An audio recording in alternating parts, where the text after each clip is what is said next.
샬롬 여러분, 주 안에서 오늘도 복된 하루가 되셨습니까? 무조건 그리스도인은 주 안에서 행복한 자들인 그런 긍지를 가지고 살아야 되겠습니다. 왜냐하면 구주 예수께서 우리를 죄와 사망에서 구원해 주셨고 또 하나님 자녀가 되었고 천국 영생 복락을 약속받은 자, 무엇보다도 선한 목자 되신 주님께서 지금도 우리와 함께 계시면서 우리를 좋은 길로 인도하십니다. 안전하게 지켜주십니다. 영육간에 부족함이 없도록 우리에게 공급해 주실 것이 보장되어 있기 때문에 그렇습니다. 여러분, 오늘도 승리하시고 주 안에서 행복한 하루가 되어지기를 바라면서 계속 통성경 길라잡이 우리가 공부를 해 나가도록 하겠습니다. 여러분, 통성경 길라잡이는 뭐 늘 이야기한 것처럼 몇 트랙이죠? 7트랙. 몇 마당입니까? 20마당. 그리고 몇 과가 되면 52과가 이렇게 정리되어 있다는 걸 기억해 주시고, 오늘은 또 우리가 이제 13번째 마당, 한 영혼 사랑, 한 영혼 사랑에 대해서 말씀을 살펴보도록 하겠습니다. 여기에는 37과 예수님의 한 영혼 사랑과 더불어 또 38과 사랑 때문에 피곤하신 예수님, 그리고 또 뿐만 아니라 39가 사마리아 여인과 세리 친구 예수님, 이렇게 우리가 살펴보게 될 것입니다. 37가 예수님의 한 영혼 사랑, 온 천하를 지으신 하나님께서는 독생자 예수 그리스도를 통하여 한 영혼의 소중함을 우리에게 가르쳐주고 계십니다. 그래서 37가에는 마태마가도 외운 복음, 이 공생의 3년 동안에 주님 하신 일 가운데 첫 번째 제자들 부르시고, 두 번째 예수님의 가르침 산상수훈, 매우 중요한 보배로운 그런 교훈이고, 뷰를 가르치신 예수님, 그리고 또한 생명의 뜻 되신 예수님, 이렇게 우리가 살펴보도록 하겠습니다. 시간, 공간, 그리고 주요 인물 여러분 기억하시고 참고하시면 되겠죠. 항상 우리 예수님이 땅에 오신 그날을 기점으로 해가지고 기원전 기원으로 나누어진다고 하는 것을 염두에 또 두시면 도움이 되겠습니다. 참으로 우리 긍지를 가져야 됩니다. 이 기원전 기원후, 다시 말해서 BC와 AD가 어떻게 해서 이렇게 나눠지게 되었느냐, 인간이 임의로 나눈 것이 아닙니다. 예수 그리스도의 탄생을 기점으로 BC, Before Christ, AD는 뭐라고 그랬습니까? 아노도미네, 하늘 라틴어. 그래서 주님의 탄생 전, 탄생 후, 이렇게 해서 역사의 분기점이 되었다. 그래서 우리가 지금 서기 2022년, 이게 바로 예수님 탄생을 기점으로 이렇게 기원 후 AD를 이렇게 우리가 새 세기가 연대를 사용하고 있다고 하는 걸 기억하면 좋겠습니다. 우리 예수님의 한 영혼 사랑은 구체적으로 가르치고 먹이시는 것으로 나타난 것을 알 수가 있습니다. 특별히 우리 예수님에게 있어서 이 한 영혼 사랑이라고 하는 것은 특히 마태복음 6장 26절에는 공중나는 새들보다 드레핀 백합보다 소중하다고 말할 것도 없지요. 그러면서 이 말씀을 하셨습니다. 드레핀 백합을 보라, 공중나는 새를 보라. 먹고 살기 위해서 파종하거나 또 수확하지 아니해도, 길쌈하지 아니해도, 때를 때라도 저렇게 공중나는 새도 또 드레핀 백합도 먹이고 입히시거나 하물며 하나님의 자녀된 너희일까 보냐. 그리고 돼지 2000마리보다 소중하다고 하는 것은 한 영혼 사랑하여 귀신들이 그를 내쫓으심으로 그 귀신들이 돼지떼에 들어가서 2000마리 돼지떼가 그냥 물속으로 들어가서 이렇게 다 죽습니다. 이 돼지 2000마리 비교할 수 없죠. 더 나아가서 결정적으로 무엇보다 더 귀하다. 마지막에 뭡니까? 온 천하 우주 만물보다 더 소중하다. 그래서 이사야 43장 4절이죠. 하나님의 눈에는 네가 보배롭고 존귀하고 사랑스럽다. 그런 긍지를 가져야 됩니다. 왜 그렇습니까? 하나님의 피조물이기 때문에 그렇습니다. 하나님의 형상대로 지원받은 피조물, 그러나 타락했지만 다시 하나님의 독생자 예수 그리스도의 생명되는 핏값을 주고 산 존재가 되기 때문에 우리 한 영혼의 가치는 값으로 측량할 수 없어요. 예수자의 인생인 것입니다. 여러분은 바로 예수자의 인생이다. 그래서 예수님이 이 땅에 오셔서 우리 천국의 한 영혼을 위해서 이렇게 먹이시고 또 병든 고쳐주시고 그리고 또한 말씀을 가르쳐 주시고 허물을 용서하시고 위해서 기도해 주시고 이런 일을 행하신 것을 볼 수 있습니다. 이것이 바로 예수님의 구체적인 한 영혼 사랑의 모습이었다 하는 것을 한번 생각해 보시면 좋겠습니다. 그리고 백성들을 향한 가르침과 먹으심에 있어서 우리가 성경을 살펴보면은 모세 40년 광야 학교, 이것은 하늘의 만나로 저들을 먹이십니다.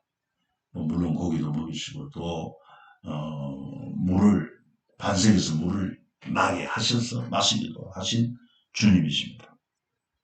이렇게 함으로 말미암아 바로 목적이 있죠. 단순하게 먹고 마시게 한 것 목적만 아니라 신명기 4장 5절에 그런 말씀이 있습니다. 뭐라고 했습니까? 내가 나의 하나님 여호와께서 명령하신 대로 규례 법도를 너희에게 가르쳤나니 이는 너희가 들어가서 기업으로 차지할 땅일도로 행하게 하려 함인즉 또 뿐만 아니라 네 바로 이렇게 먹이고 하신 것은 이 조상들도 알지 못하는 만나 광야에서 너희 먹이셨다. 또 그리고 이제 구약에 가서 보면은 뭡니까? 이렇게 자꾸 움직여서 안 되겠네.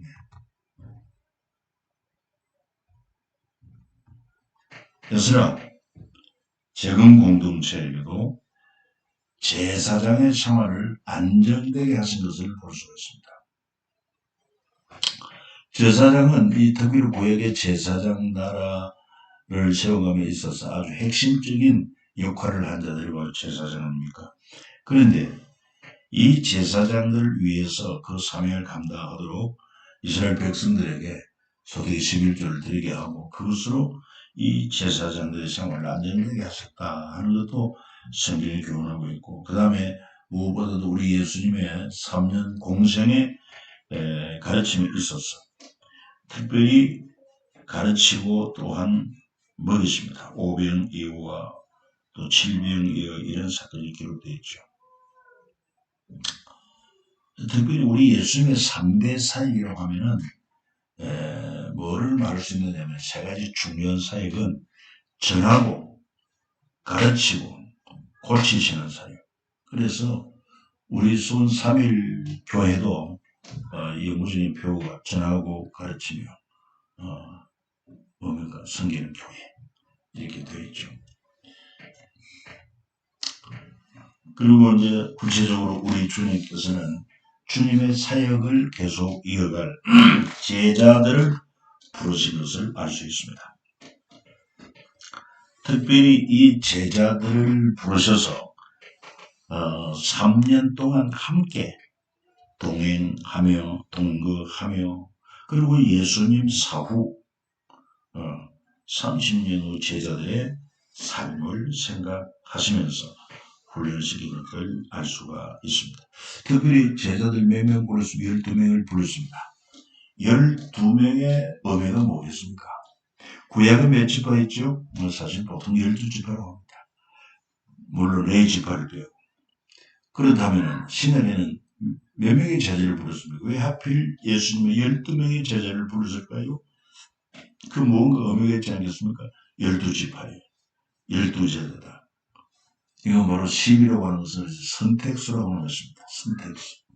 하나님께서 12지파를 택하신 것처럼 우리 주님께서 이 땅에 오셔서 12제자를 택하신 것처럼 이 하나님의 그 주권적인 섭리로 택하신 그런 백성들. 그래서 요한계시록 말씀에 가면은 그 14만 4천 명에 대한 얘기 나옵니다. 이 14만 4천 명에 대한 해석도 많지만은 일반 우리 계획주의의 해석은요, 그 특별한 의미라기보다도 구약의 12 지파, 그러니까 구약에 선택받은 수, 그리고 신약에 선택받은 수 12. 12 곱하기 10이 뭡니까? 144에서 많다는 의미의 1000을 곱하면 14만 4천. 신구약에 하나님의 택한 구원받은 영혼의 수다. 이렇게 정리하는 것이 건강한 것입니다. 특별히 제자들은 조건이 뭡니까? 주님과 함께 하는 것입니다. 그래서 주님과 동거하고 동행하고 동료하는 것입니다. 그래서 늘 주님의 곁에서 그분의 말씀을 듣고 배우고 또 그분의 행함을 보고 배우고 그분의 명령을 따라가는 이것이 바로 제자들인 것입니다. 그래서 우리 예수님께서는 이 제자들 가운데 특별히 이 변화산 사건 이것을 마태복음, 마가복음, 누가복음에서 볼 수가 있는데 12제자 가운데서도 특별히 우리 주님은 변화산 올라갔을 때는 3명의 제자를 데리고 갔습니다. 누구지요? 베드로, 요한, 야곱 이 세 제자들인 것입니다. 왜 하필 주님은 많고 많은 제자 가운데 이 3명의 제자만 데리고 갔을까? 특별히 3명을 사랑했을까?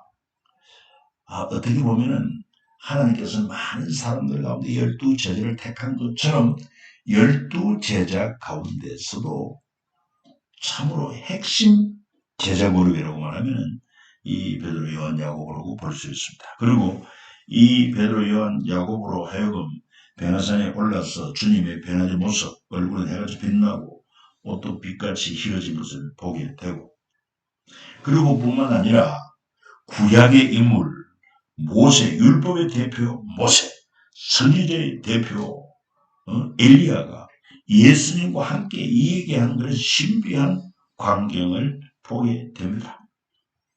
그리고 예루살렘에서 별세하실 것을 말씀하신 것을 듣게 되고 그러니까 베드로는 이런 예수님의 영광과 또 위대한 구약의 율법의 수혜자 모세 그리고 또 선지자 대표 엘리야, 불에서의 엘리야 이 광경을 보고는 여기 초막셋을 짓고 여기서 함께 섬기며 살겠다.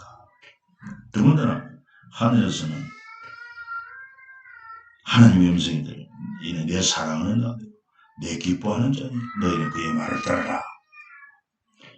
참으로 하나님은 하나님에게 예수님은 사랑하는 아들이고 참 기뻐하는 자다.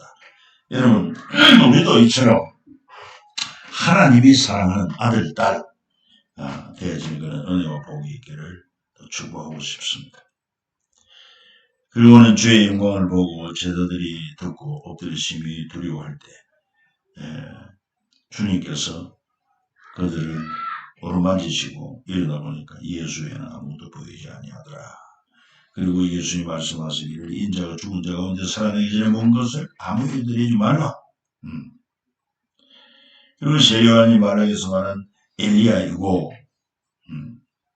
이 말라기에서 예언했죠. 세요한을 엘리야를 보내게 됐는데 그가 바로 세요한 요한이다. 그 역할이 그렇다는 것입니다. 그리고 장차 고난받고 또 십자가 죽으실 것을 알게 됩니다. 특별히 이 12제자 가운데 이 3명의 제자들에게 이런 변화산의 모습, 신비한 그런 체험을 하게 된 것은 특별한 은혜요 아울러 특별한 사명자들로 하나님이 세우신 것을 알 수 있습니다. 그래서 이 세 제자들의 특징은 정말 주님을 위하여 복음을 위하여 순교를 합니다. 그리고 요한은 정말 밤모습에 유배되어 전해지는 바에 의하면요 그가 죽지 않으니까 심지어 뭐 기름 가마솥까지 던져 넣었다고 하지 않습니까?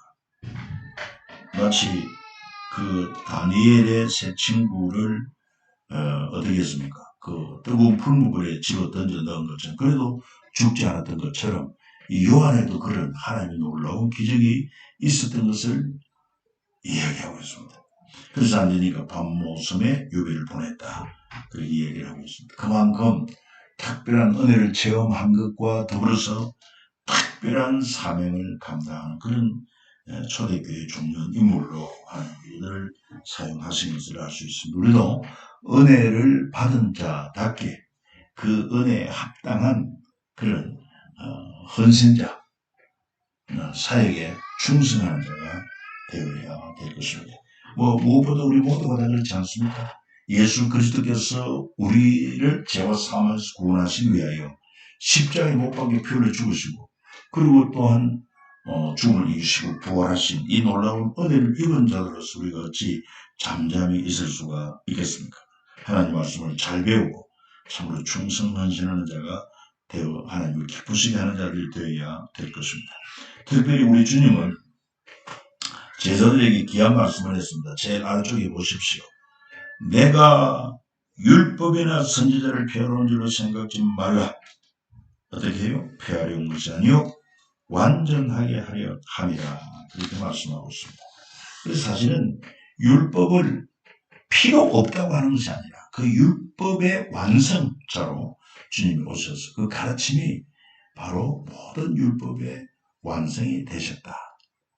예를 들어서 우리가 흔히 구약에는 십계명, 우리 주님은 새 계명을 너에게 준다. 뭐라고? 서로 사랑하라.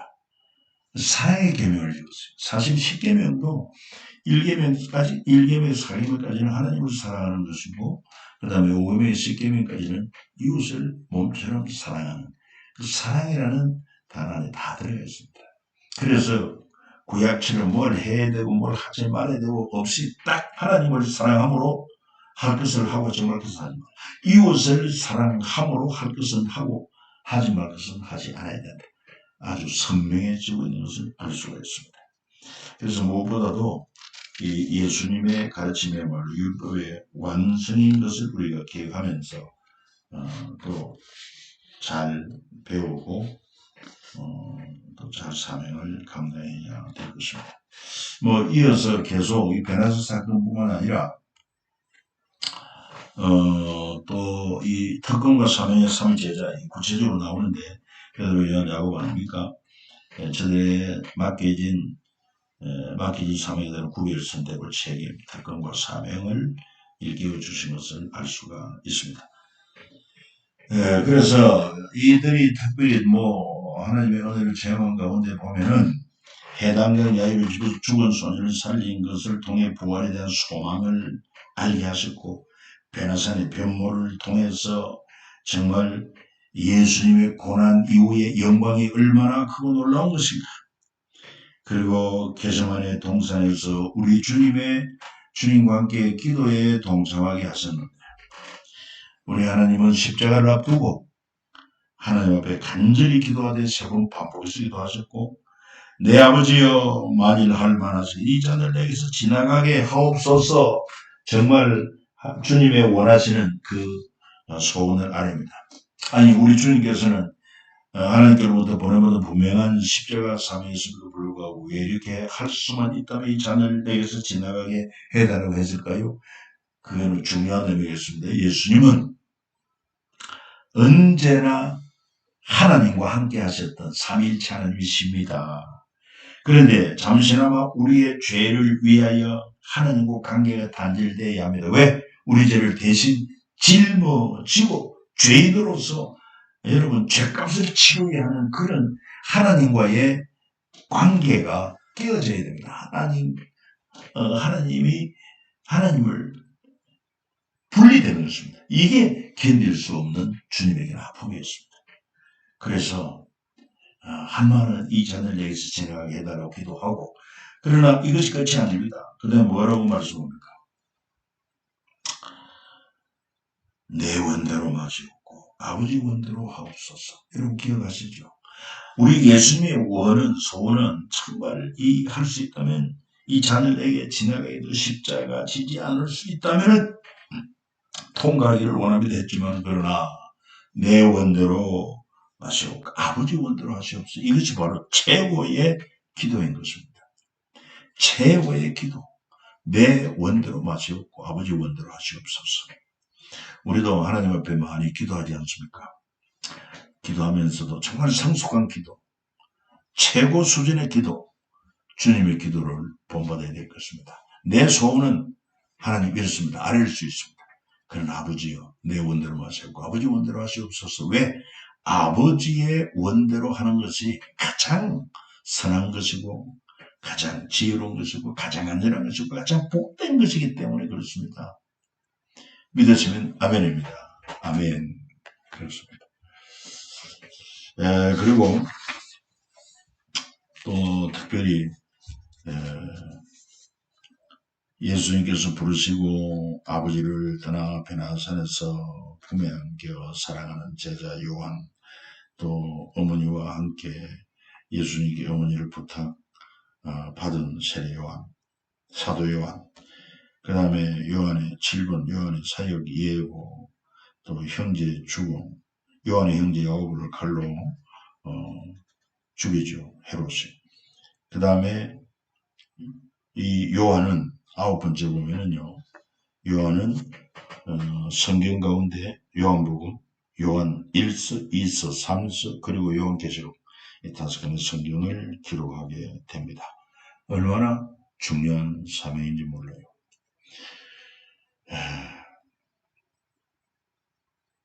그리고 이제 베드로, 요한, 사도행전을 보면 제9식 기도 시간에 성전에 들어갈 때 그 안전병을 일으키는 사건, 그 다음에 계시록 반모습의 요한, 장차 될 일을 그 종들에게 보이시고 그 천사를 그 종 요한에게 보내어 알게 하신가. 그러니까 참 이 사도 요한의 그 신약 성경에 있어서 얼마나 중요한 서신을 많이 기록했는가 하는 것을 알 수 있습니다. 그리고 무엇보다도 마지막 계시록과 예수님과 요한의 관계에 있어서 성경 마지막에 내가 진실로 속회하리라 하시거늘 아멘 주 예수여 오시옵소서. 이렇게 기록되어 있는 것을 알 수 있습니다. 자, 그러면 이제 우리는 예수님의 가르침 가운데 산상수훈에 대해서 잠시 살펴보고자 합니다. 산상수훈이라고 하는 것은 산 위에서 주신 보배로운 교훈, 바로 그 산이 팔복산이라고 말합니다. 팔복산. 모세율법이 하나님께 직접 들려주신 새 율법, 새 기준이다 이렇게 보면 됩니다. 예수님이 사실 하나님이시지 않습니까? 그러니까 구약의 율법을 모세를 통해 주셨지만, 그러나 그 모세 율법에 대해서도 선지자들이 주신 선지자들을 통해 말씀하신 것이 구약 성경에 기록되었지만, 이 성경을 사람들이 많이 오해도 하고 또 잘못 전달하기도 했습니다. 그러나 친히 구약의 율법을 주신 주님이 오셔서 이제 새로운 계명을 주심으로, 새로운 기준을 주심으로 그 율법을 완성케 하신 우리 주님이시고, 특별히 산상수훈의 첫 말씀 마태복음 5장부터 7장까지가 산상보훈이라고 말하는데, 복 있는 자는 팔복을 말하고 있는 것을 알 수 있습니다. 그리고 특별히 예수님이 말씀하신 복은 하나님 나라를 소유한 복이다. 이것이 가장 귀하다 하는 것을 우리에게도 일깨워주고 있습니다. 그래서 이 팔복은요, 구약의 복은 어떻게 눈에 보이는 가시적인 복이다. 족과 꿀이 향을 가난다. 그러나 신약의 복은 불가시적인 복. 10년이 가난한데 복이 있다. 천국이 저들의 것이다. 이런 차이가 있다고 하는 것도 우리가 한번 좀은 생각해 볼 필요가 있습니다. 이제 그럼 구체적으로 산상보훈 가운데서 전체 숲의 요약이죠. 핵심이 바로 산상보훈이다. 그걸 한마디로 말하면은 마태복음 6장 33절 뭐라고 기록되어 있습니까? 너희는 먼저 그의 나라와 그 일을 구하라. 그러면 이 모든 것을 너희에게 더하시리라. 이게 바로 성경 체의 요약이 핵심이다. 이렇게도 볼 수 있다는 것입니다. 그래서 신약, 그 성경 전체를 놓고, 핵심 주제가 뭐냐? 구원이다. 이렇게 말하는 사람도 있고, 하나님 나라다. 이렇게 말하는 자도 있습니다. 뭐 틀리는 아니지만, 맞습니다. 복음을 통해서 구원해서 어찌되는 것입니까? 하나님 나라를 완성하는 것입니다. 그래서 하나님, 우리도 삶의 중요한 목적이 먹든지 마시든지 뭘 하든지 하나님의 영광을 위해 하라 그랬을 때 그 하나님의 영광이 구체적으로 말하면 하나님의 나라와 그 의를 구하라. 이걸 좀 더 구체적으로 말하면 전도서 12장 13절 뭡니까? 하나님을 경외하고 그 명령을 지키라. 이 사람의 본분이다. 그렇습니다. 그래서 우리를 어떻게 하든지 하나님 나라 확장하는 데 관심을 가지고 또 하나님의 의, 네 의라고 하는 영어로 저치스라고 그랬고 또 하나님의 뜻, will 이렇게도 말할 수 있는데 여러분 정말 하나님의 의는 곧 그분의 뜻입니다. 그래서 저는 이 두 가지를 같다고 보는 것입니다. 그래서 늘 하나님 나라 확장을 위해서 먼저 내가 하나님의 나라를 통해서 내 안에 하나님 나라가 확장되고 완성이 되어야 됩니다. 그러기 위해서는 오직 주님이 나의 왕이 되시고 그분의 말씀이 법이 되고 나는 그의 백성으로 순종하게 될 때 내 심령에 하나님 나라가 임하게 되는 것입니다. 이처럼 나뿐만 아니라 내 가족이 또 우리 이웃이 다 예수 그리스도를 영접하고 또 제자 삼음으로 말미암아 하나님의 통치를 받는 심령이 될 때 이 하나님의 나라가 이루어지고 그의 의가 이루어지는 것입니다. 이런 삶을 살 때 주님은 약속해 준 모든 것을 너에게 더하시리라. 영육간의 필요는 모든 것을 공급해 주겠다는 것입니다. 참 중요한 말씀 아닙니까? 그리고 특별히 두 번째로 황금률에 대해서 말씀을 하십니다. 황금률 뭡니까? 같이 읽어봅니다. 무엇이든지 남에게 대접을 받고자 하는데 너희도 남을 대접하라. 이것이 율법이요 선지자라. 그러니까 이것이 율법이요 이것이 선지자라고 할 때에 그 핵심 사상이 여기 있다는 것입니다. 그래서 남에게 대접을 받고자 하는 대로 먼저 남을 대접하라. 심어라. 심는 대로 거둔다. 좀 어려운 것 같지만 그러나 주님 말씀대로 순종하면 주님께서 이 은혜와 복을 주십니다. 또 순종할 수 있는 능력도 주신 것입니다. 자, 그리고 또 세 번째는 뭡니까? 산상수훈의 마지막 가르침.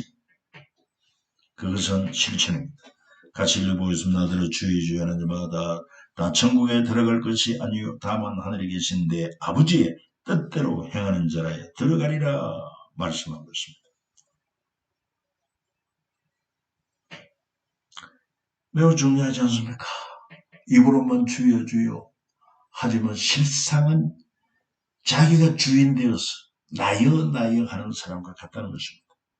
우리 자신 한번 깊이 돌아봐야 됩니다. 정말 주여 주여 부른다면 내 생명의 주인이요 내 소유의 주인이요 내 모든 것의 주인 되십니다. 왕이십니다. 이 고백 그것이 내 삶 속에 실현되어져야 참 주님은 그래 네가 나를 주여 주여 하는 것이 옳도다. 입술로만 주여 주여 하고 그리고는 하늘에 계신 아버지 뜻대로 하지 않고 자기 뜻대로 산다면 이런 자는 천국에 들어가지 못할 것이다. 그러면서 주님은 이 상상보훈을 통해서 보배로운 교훈을 가르쳐 주실 뿐만 아니라 결론적으로 마태복음 7장 24절이죠. 뭐라고 했습니까? 누구든지 나의 이 말을 듣고 행하는 자는 그 집을 반석 위에 지은 지혜로운 사람 같다. 이 말을 듣고 행하는 자, 그 집을 신앙의 집을 믿음의 집을 반석 위에 지은 지혜로운 사람과 같다. 우리 모두는 다 집 짓는 자와 같다고 했습니다. 그 집 짓는 자와 같기 때문에 기초는 어디에 둬야 됩니까? 반석 위에. 그리고 무슨 재료로 집을 지어야 합니까? 금은 보석 같은 좋은 재료, 그게 바로 믿음과 소망과 사랑이라고 성경이 가르치고 있습니다. 그래서 말씀을 듣는 것으로만 끝나지 말고 듣고 그 말씀을 묵상하면서 특별히 내가 행할 말씀을 알고 그걸 붙들고 기도하고 그리고는 마음을 다하고 힘을 다하고 뜻을 다해 순종할 때 참으로 그 집을 반석 위에 지은 지혜로운 사람이 될 수 있다 하는 것도 우리는 기억해야 되겠습니다. 그 다음에 이제 하나님 아버지에 대하여 가르침도 주십니다. 구약에서는 주로 이제 하나님 또는 여호와여 주여 이렇게 불렀습니다. 그래서 그 하나님을 너는 네 하나님 여호와 이름을 망령되이 읽지 말라. 함부로 하나님의 이름을 덜먹이지 말라. 또 시편 2편 7절에는 모르겠습니까? 너는 내 아들이라 주여.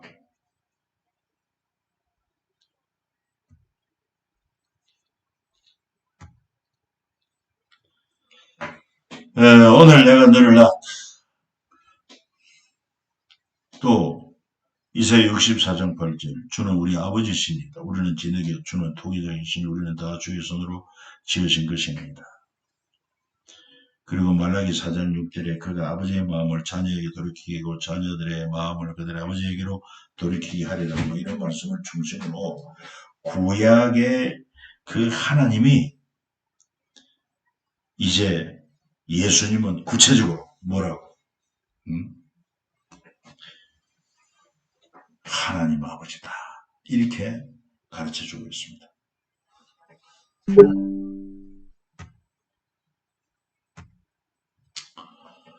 그래서 우리 기도 주기도문에도 하늘에 계신 우리 아버지요 이렇게 기도하라. 하늘에 계신 우리 아버지. 우리가 기도할 때 여러 가지로 이제 시작을 하는데 주님 가르친 기도대로 참는 게 참 중요합니다. 왜? 하나님이 내 아버지가 되는데 이보다 더 친밀하고 이보다 더 큰 온전히 더 어디 있겠습니까? 하나님을 아버지로 부를 수 있는 네 특권인데 그래서 우리는 기도할 때 주지 말고 하나님 아버지 자주 이렇게 부르면서 기도를 시작해야 됩니다. 또 뿐만 아니라 우리는 이미 하나님의 아들이 되었어요.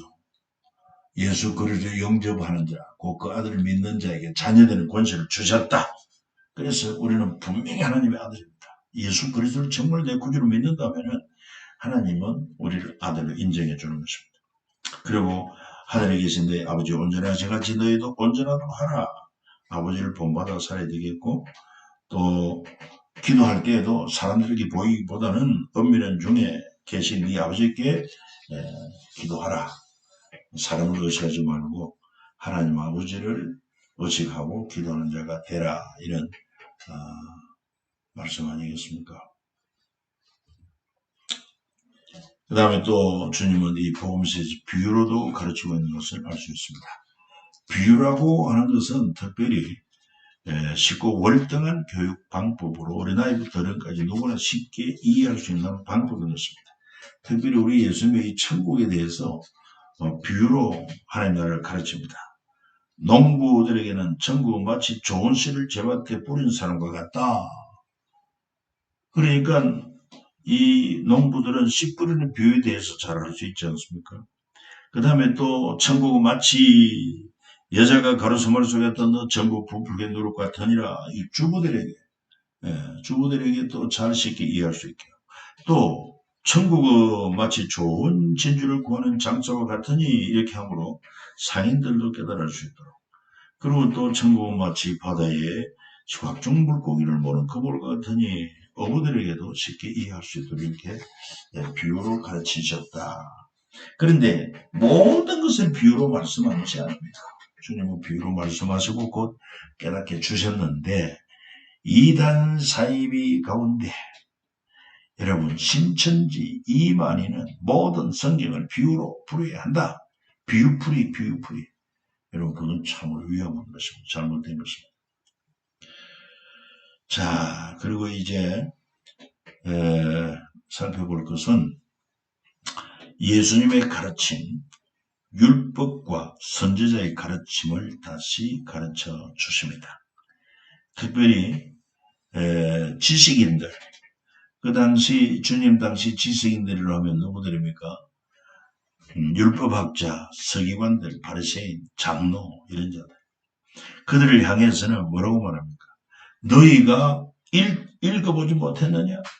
성경을 읽어보지 못했느냐? 기록된 말씀을 읽어보지 못했느냐? 왜? 그들이 지식인들이기 때문에 뭐 당연히 말씀을 읽었지 않겠습니까?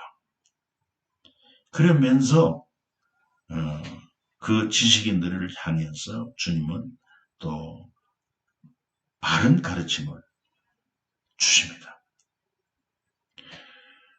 특별히 두 번째 보면은 마음을 잃어버린 행식주의, 외식주의 책망하고 그래서 사람에게 보이려고 그들 앞에 너희를 향하지 않도록 주의하라. 6절에 말씀하시고 또 장과 대접의 같은 깨끗이 하나 너희 속에 탐욕과 악독이 가득하다. 신실되지 못하지요. 또 뿐만 아니라 이 지식인들 율법 교사들을 향해서 자기 어려운 짐을 사람에게 지고 너희는 한 손가락도 이쯤에 되지 않는다.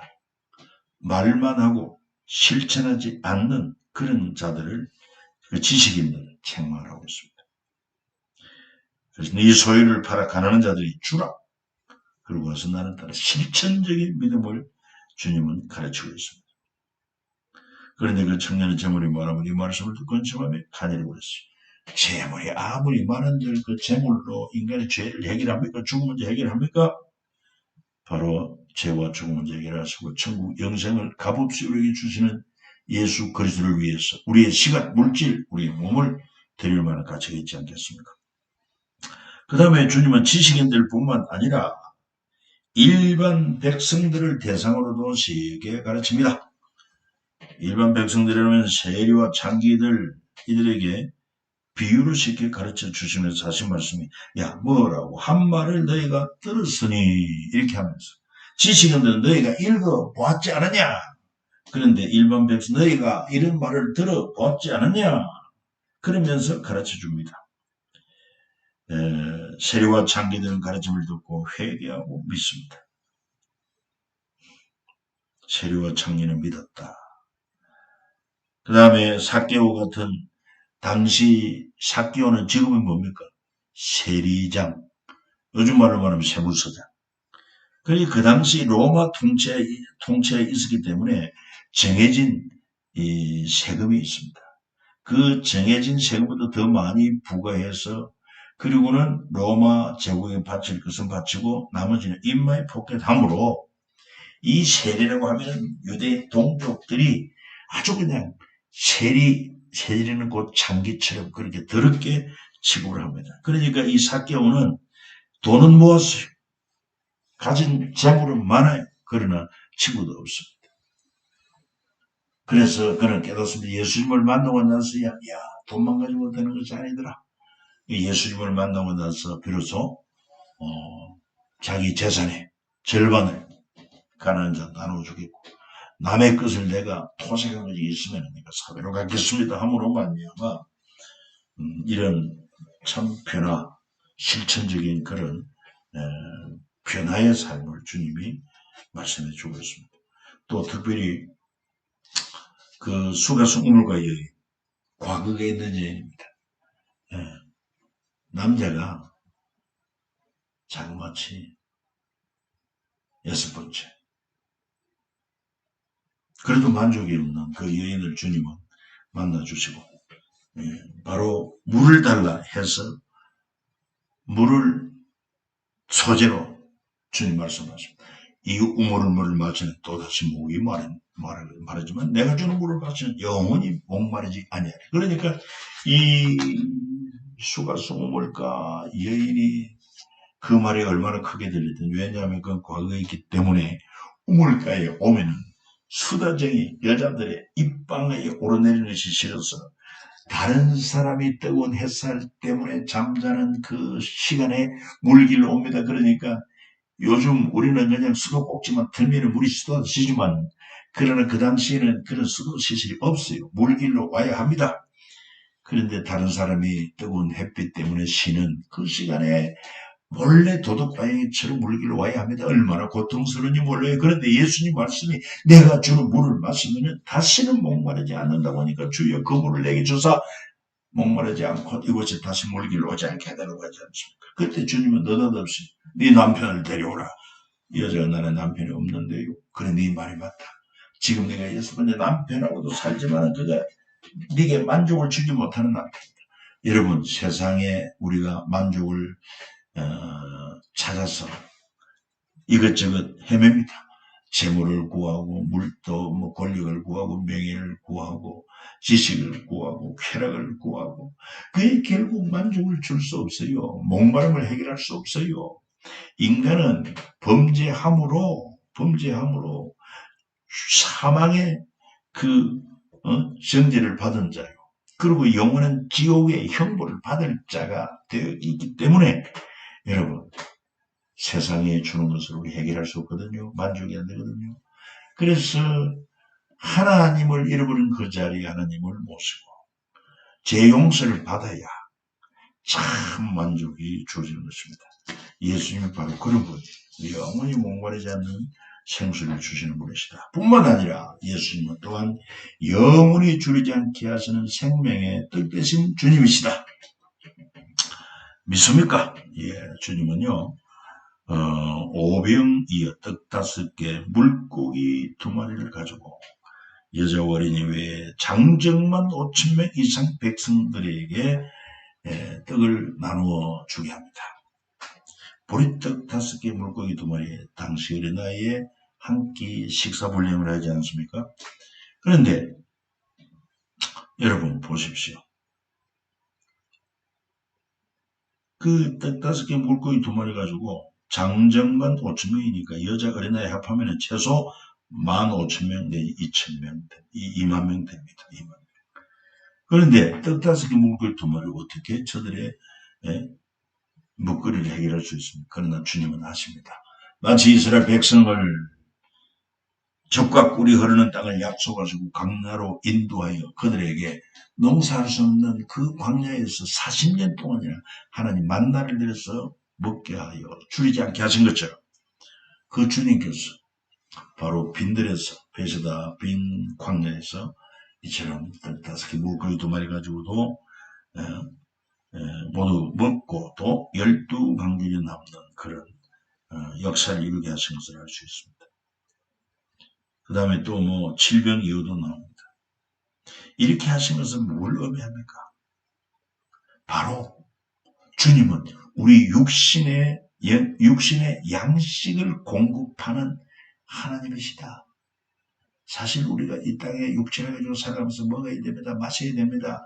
그 모든 먹거리를 주신 분이 누구냐? 하나님이십니다. 그래서 우리로 하여금 힘을 얻게 하고 생명을 유지하게 하십니다. 그러나 죄인은 먹고 마시는 것만 가지고 여러분 영원히 살 수가 없어요. 죄 때문에 결국은 늙고 죽는 것 아닙니까? 그런데 주님은 이처럼 오병이어로 우리 육신의 양식을 해결해 주실 뿐만 아니라 궁극적으로 더 나아가서 이분은 우리에게 영원한 생명의 떡을 주시는 분이시다. 영생을 주시는 분이시다. 그래서 요한복음 6장 보면은 나는 하늘로부터 내려온 생명의 떡이다. 나를 먹는 자는 영원히 줄이지 아니하리라. 그렇게 하지. 그래서 예수님이 십자가 지기 전에 최후의 만찬에서 먼저 떡을 떼어주시며 그랬사대 받아 먹어라. 이는 너희를 위한 내 살이다. 또 식후에 잔을 주시며 가라사대 받아 마시라. 이는 너희를 위하여 흘리는 나의 피 곧 언약의 피다. 이렇게 하십니다. 여러분 그래서 바로 생명의 떡 그리고 영원히 목마르지 않는 생수 되시는 주님의 보혜를 믿는 자들은 영원히 줄이지 않고 영원히 목마르지 않는 천국의 영생 복을 누리게 되는 것을 잘 말씀해 주고 있습니다. 그래서 오늘은 특별히 이 사복음서 가운데서도 한 영혼 사랑에 대한 그런 주제로 우리가 말씀을 살펴보았습니다. 자, 다음 시간에 또다시 만나 뵙기로 하고 오늘은 여기서 종료합니다. 여러분 수고하세요. 감사합니다.